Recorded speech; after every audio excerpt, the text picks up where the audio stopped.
this Christmas season is normally the season when we have persons coming home, moving around, family gatherings, friends coming together, activities.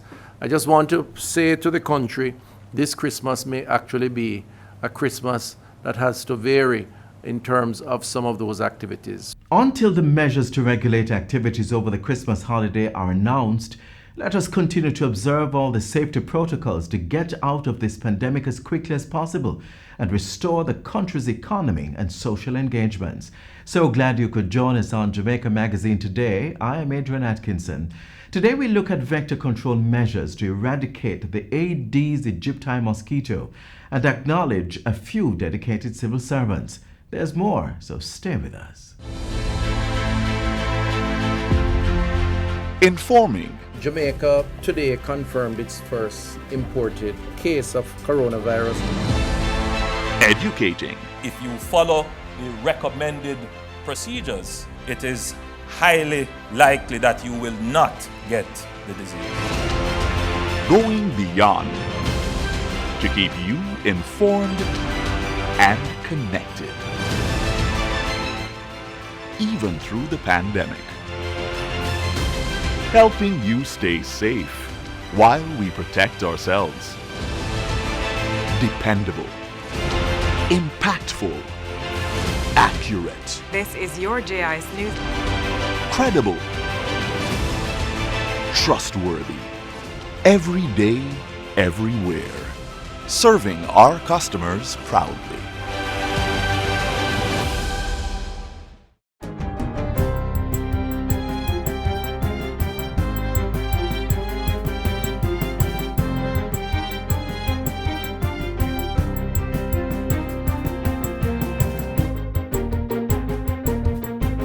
Good day, I'm Theodore Henry, and this is your JIS News for Thursday, November 19. Government has dispersed $1 billion to start emergency road repairs and cleaning activities across the island.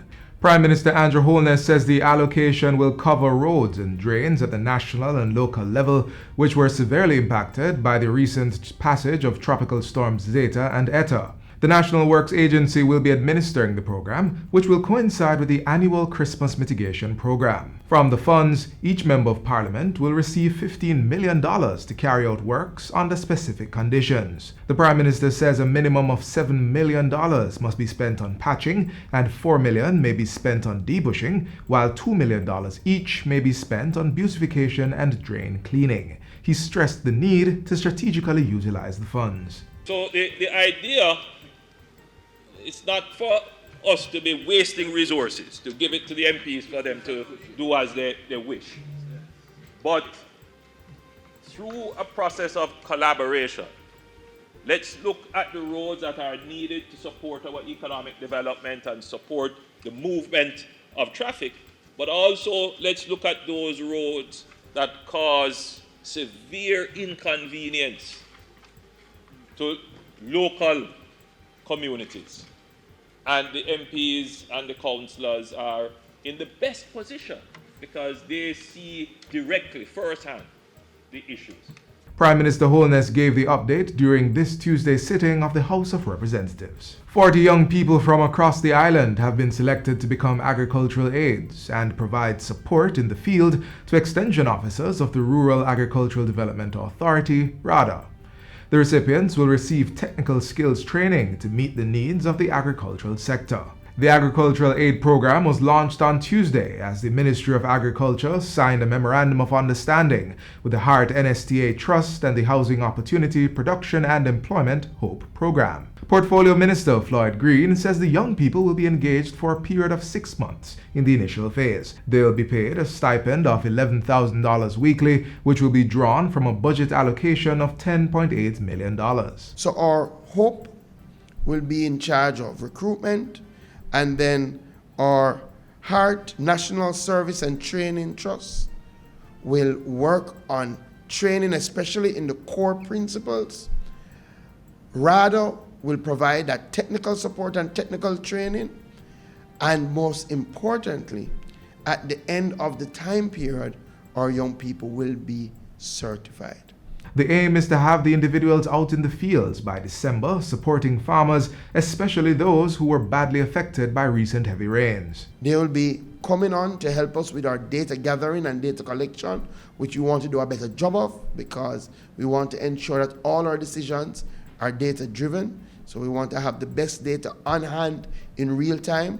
They will be technically trained, so they will help, especially in identifying early issues that the farmers face. And importantly, they will also help in feeding the information when our farmers have challenges, suggestions to the extension officers and to RADA. Minister Green says it's also hoped this engagement will help the youth transition to become a pool of preferred candidates available to bolster the number of RADA extension officers, which currently stands at 99. Finance Minister Dr. Nigel Clarke is asserting that government's capitalization of the Bank of Jamaica to the tune of $50 billion over 2 previous budgets was critical in ensuring liquidity in the system. This move, he says, better enabled the government to cushion the effects of the global COVID-19 pandemic. The central bank was able to inject over $50 billion of liquidity into the system by their own, I'm just paraphrasing what I've heard the governor say, by purchasing bonds from financial institutions. And by purchasing those bonds, which are assets that they held, they, by virtue of doing that, injected cash into the system, which has allowed for Jamaica to absorb the pressures that have come from this crisis. Dr. Clarke was speaking in Parliament on Tuesday as he piloted the Bank of Jamaica Amendment Act, which was approved by the members. The act seeks to improve the governance of the central bank. The finance minister says it is designed to modernize and strengthen the BOJ and allow for greater transparency and accountability to maintain national economic well-being. This bill, Madam Speaker, clarifies the mandate of the central bank, provides for capitalization, adequate capitalization of the central bank, and institutes a modern and robust, accountable, transparent institutional framework. It minimizes the prospect of fiscal dominance, as we've had in Jamaica's past, by restricting conditions on which the GOJ can borrow from the central bank and their amounts. The legislation will now be sent to the Senate for its approval. Health and Wellness Minister Dr. Christopher Tufton says the state will be tabling several pieces of legislation and policies between December 2020 and March 2021 to overhaul the public health approach to non-communicable diseases, NCDs. Dr. Tufton says greater emphasis will be placed on the breastfeeding policy to prevent childhood obesity. Amendments are to be made to the tobacco control legislation tackling consumption. Policies on alcohol, front of package labeling, as well as sodium and sugar are also expected to go before Parliament. Dr. Tufton says studies are being completed on the consumption of sodium, sugar, and trans fat for data to be used in policy making. Some of our health practices are embedded, Madam Speaker, in our history and certain norms and practices. We recognize, therefore, that our strategies must also respond to these social and historical challenges. It is very important that we try to steer people towards healthier practices, which will also help to reduce the broader social and economic cost of poor health. The health minister says an NCD task force will be established to oversee the prevention strategy. And finally, Gender Minister Olivia Grange is calling on men to prioritize their health. Her call comes as the nation joins the rest of the world in observation of International Men's Day. I know that our men ever so often, Madam Speaker, take their physical and mental health for granted due to cultural and social norms that say men must be tough, men don't need counseling, or the favorite, men don't need to go to no doctor. I want to use this opportunity to encourage our men and boys to take their physical and mental health seriously. Your health is your wealth. Do your routine checkups and make healthy lifestyle choices. Minister Grange was addressing Tuesday's sitting of Parliament. She said the Bureau of Gender Affairs had initiated several male-centered programs to support the nation's boys and men. They include a male mentorship program which has paired 15 boys from 2 corporate area schools with mentors. The Bureau has also selected 20 fathers between ages 15 and 19 for its pilot Young Fathers Jamaica initiative. And that's it for JIS News Today. I'm Theodore Henry. Thanks for watching.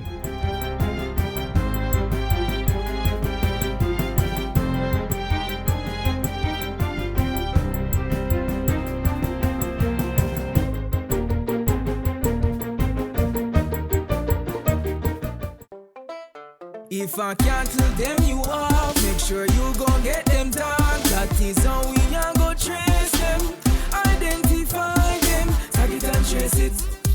Prevent disease from spreading, your health is worth defending. Tag it and trace it. You never think fi hide, tag them with pride. Put the coat even out of style. Tag it and trace it.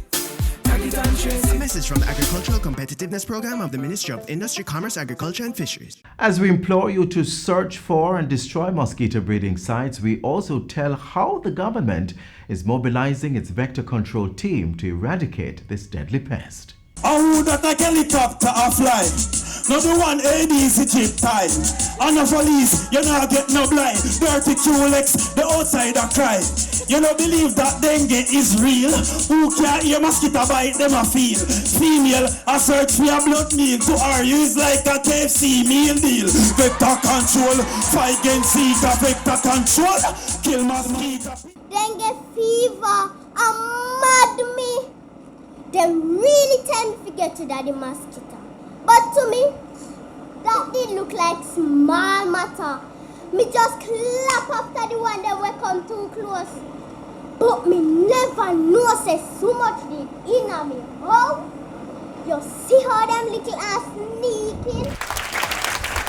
Entertainment being shared here with strong personal responsibility messages for preventative measures as an army of 1,000 vector control aides and unit staff muster on the grounds of the National Heroes Circle. These are the Ministry of Health and Wellness's frontline assault on the mosquito population across Jamaica. Over the past few years, the ministry has introduced the Enhanced Vector Control Program as a component of its Integrated Vector Management Program to strategically control the mosquito population. History, literature, and research tells us that if we enhance our vector control activities 2 or 3 months prior to your high transmission period, you're likely to reduce the possibility of an outbreak. And if you do get into an outbreak, to reduce the burden of same. It is an attempt at educating the population, and we have to remind them of it almost every single year, because as Jamaicans we tend to forget when it's not a crisis, it don't matter until it becomes a crisis again. We have to be proactive. Ridding our environment of the pesky Aedes aegypti mosquito requires every able member of our communities to engage in a sustained search to locate and destroy mosquito breeding sites. The ministry's trained vector control team plays an important role by visiting homes, distributing materials, inspecting and treating water storage facilities, and passing on information to individuals they meet. We're focusing on this one because this one is the one that carries the deadly virus. The ZIKV, the CHIKV, the dengue in particular, but other viruses too. Objects and containers holding water or water catchment areas within our surroundings are prime breeding sites. 75 of the times when we find mosquitoes breeding, it is in and around the home and it was put there or left there by the householder who becomes the victim of the mosquito when it goes out and starts to bite and spread the virus. The team of vector control workers have the role of ensuring householders recognize the dangers and that they take the necessary steps to secure their environment. Cover your drums if you're storing water for usage.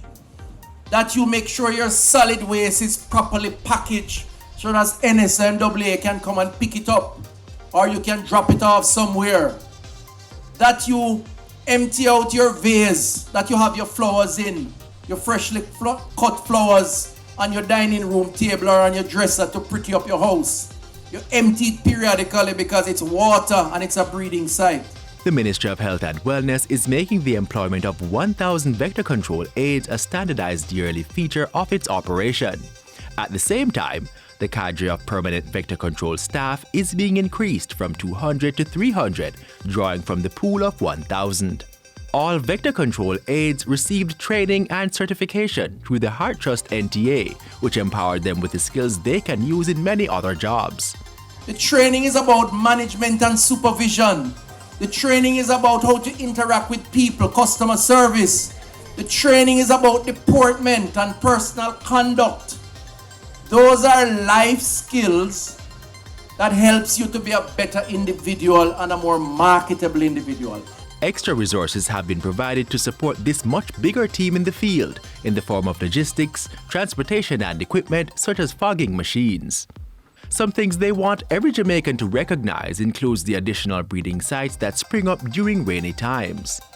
Water collection containers should be securely covered so they don't become breeding grounds. And solid waste can be a harbor for these deadly pests. The Health and Wellness Ministry is collaborating with the National Solid Waste Management Authority and municipal corporations to ensure our environments are clean and mosquito-free. $130 million has been mobilized by the National Health Fund to finance the work.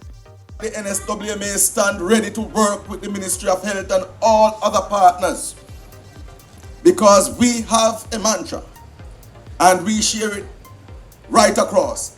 Jamaica's beauty is our collective duty. And we want to have a safe environment for us, not us, but our children. Be welcoming to those who are deployed in the field, the 1,200 or so vector workers who will visit your homes to allow them to assist you in identifying and destroying those breeding sites. The real response to dengue is not just about the treatment. That stage everybody would have been, the person would have been affected. It really is about how we prevent.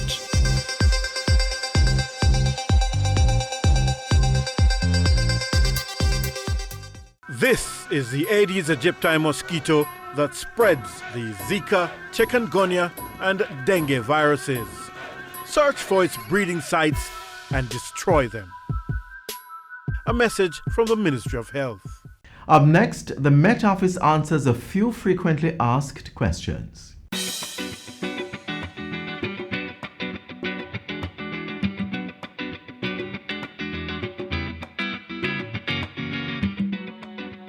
Even though a trough is likely for the island next week, tomorrow will be perfect for beachgoers.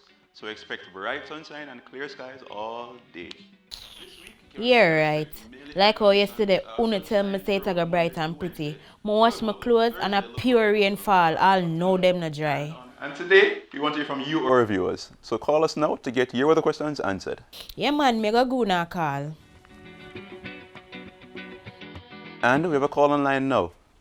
What is your question? How comes you tell me that today I go bright and pretty and a pure rainfall in my community? It's not as simple as you might think to predict weather with full accuracy.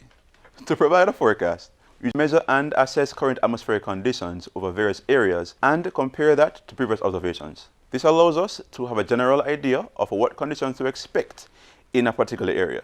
Rainfall, however, can be difficult to forecast, especially for small areas. From our analyses and observations, we can know that conditions will be ideal for rainfall, and we have a good idea of the general region where rain is likely, but it is sometimes difficult to give that precise location. Oh, so you're saying even though you can't tell me it will rain in my town, you can't necessarily tell me it will rain in my little district? You've got it. Oh, wait, I have another question. But you're not talking about one system where going to affect the island. Where next week? You think it's so early we need to know about that? When it comes to telling the public about severe weather, the nature of the system determines how soon we start to share that information. For systems like tropical wave or a trough that may produce severe weather, advisories are issued 2 to 3 days before a system is forecasted to affect our area. For tropical cyclones such as hurricanes, advisories are issued once a system is expected to be formed within 48 hours, even if it will not affect Jamaica. You know what else me always want to know? The Met Office and ADPEM, them do the same thing? No. The Met Service is responsible for monitoring the weather conditions over the island and territorial waters and issuing reliable and timely weather services. ODPEM, which stands for the Office of Disaster Preparedness and the Emergency Management, is responsible for maintaining a state of national preparedness for all types of disasters.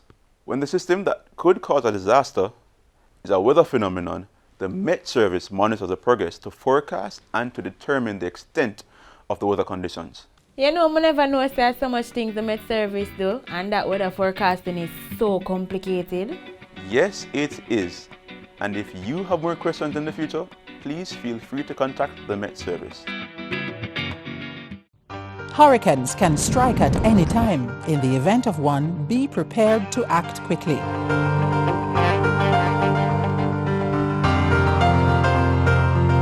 If a hurricane watch or warning has been issued, review your home disaster response plan. Map out likely routes to evacuate if your home is at risk and confirm with relatives or friends you plan to stay with. Also, confirm the location of the nearest shelter.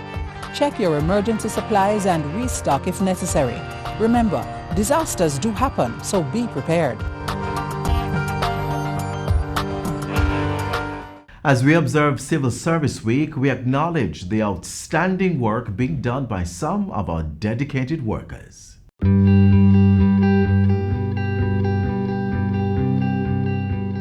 Every year, hard-working, dedicated public servants are celebrated for excellence in the execution of their duties. These Civil Servants of the Year are nominated by their peers and selected by the Civil Service Week Steering Committee in the Ministry of Finance and the Public Service. The request for nominations is usually sent out in September, with the selection and announcement made in late October.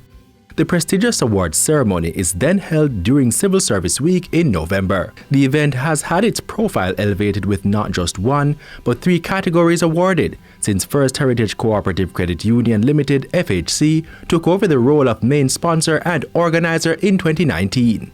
Different categories would bring different strengths. So we opened it up and we decided that to increase the participation, to get more persons being nominated, etc., we would open it up and award 3 different categories. Acting Director of the Jamaica Information Services Research, Print and Production Division, Celia Lindsay, is one of 3 persons selected as the 2019 Civil Servant of the Year. She was awarded for the category of Management. Customer Service Manager at the Administrator General's Department, Sophia Levy, won in the Middle Management category, while Administrative Assistant with the Jamaica Defence Force Coast Guard, Candice Henry, topped the Technical Support category. I feel good to know that I'm appreciated, and the Civil Servant Steering Committee could have chosen me to represent for the Technical Support category. And so really and truly to be chosen as the Civil Servant of the Year for 2019 is indeed a great honor. Each awardee received a plaque, citation, and $200,000 cash prize. In addition, they were allocated $150,000 for a joint community project. As part of their reign, the 2019 Civil Servants of the Year upped the ante and executed 2 community charity projects instead of the usual one. The trio spearheaded the retrofitting of the Homestead Place of Safety for Girls dining area with tables and chairs in July. It made the Stony Hill facility a little more homely for the 40-plus girls living there. The ladies are excited. They're really excited. They have owned this room. They have identified the space and have identified their own corners, and have already said how they're going to be treating and taking care of it. And we really look forward to them preserving and taking care of the furniture that has been provided. The Civil Servants of the Year raised $96,574 in cash and kind to add to the $150,000 received from First Heritage for the project. The donations came in the form of extra chairs from Carlissa Limited, tablecloth, window valances, and painting courtesy of the Kingston Seventh-day Baptist Church, and tokens for the girls from the Administrator General's Department, Ministry of National Security, Jamaica Information Service, and Jamaica Defence Force. We're tremendously excited because this is a project that was earmarked, something that we've been working on, and for the team of ladies and First Heritage to come on board to collaborate with our agency to provide this for us, we're tremendously grateful. And we're very satisfied with the project that they have selected, and we're very happy that they have chosen the Homestead Place of Safety, and we encourage them to continue the relationship that they have with this institution. National Baptist Basic School on Greenwich Street in Kingston also felt the wave of love and caring gesture of the 2019 First Heritage Cooperative Credit Union's Civil Servant of the Year awardees. Well-needed supplies were donated to the institution, including a printer gifted by a generous citizen and $50,000 from Sagicor to purchase school desks and chairs. We decided on this project, wanted to give back to the children. We believe in molding the minds, helping to mold the minds of young people. And so when we heard of the school in need, we jumped on the assistance. Caribbean Flavors and Fragrances Limited also partnered with the outstanding civil servants to gift the school with $200,000 worth of sanitizers and a desktop computer. We are very involved in education at all levels. So over the last 6 years, we have been sponsoring various schools. We decided to partner on this project because we are very, very concerned and about, the fact of what's happening now, and we want to be a part of the solution. Items from the Administrator General's Department were also donated, while the JIS provided Jamaican heritage chart and booklets for the students. I must observe everybody who took time out, especially in this time of a pandemic, to really think about us.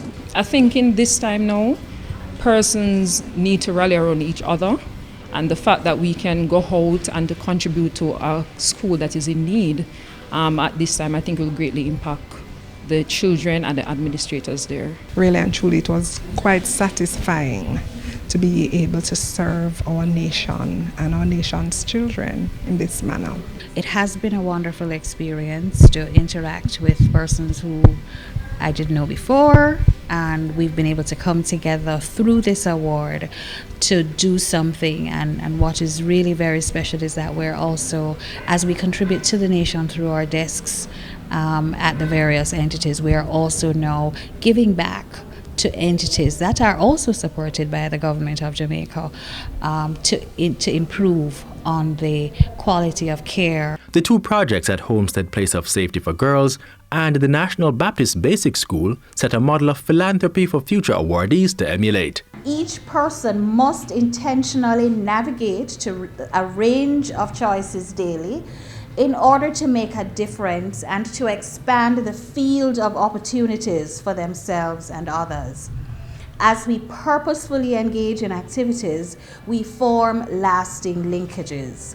And over time, we expand our spheres of influence and build bridges that bring us closer and allow us to influence and transform the lives of people everywhere. To you, our kind-hearted sponsors, our colleagues, our family, our friends, who've extended the reach of your arms to the recipients of the 2019 Civil Servants of the Year, we thank you.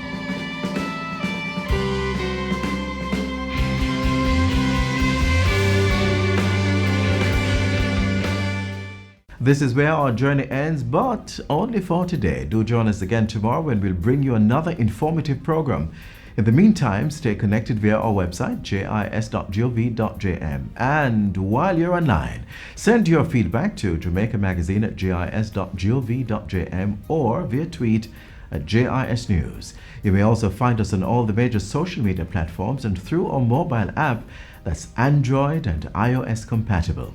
On behalf of the entire production crew, I'm Adrian Atkinson. Do take care. This has been a production of the Jamaica Information Service, the voice of Jamaica.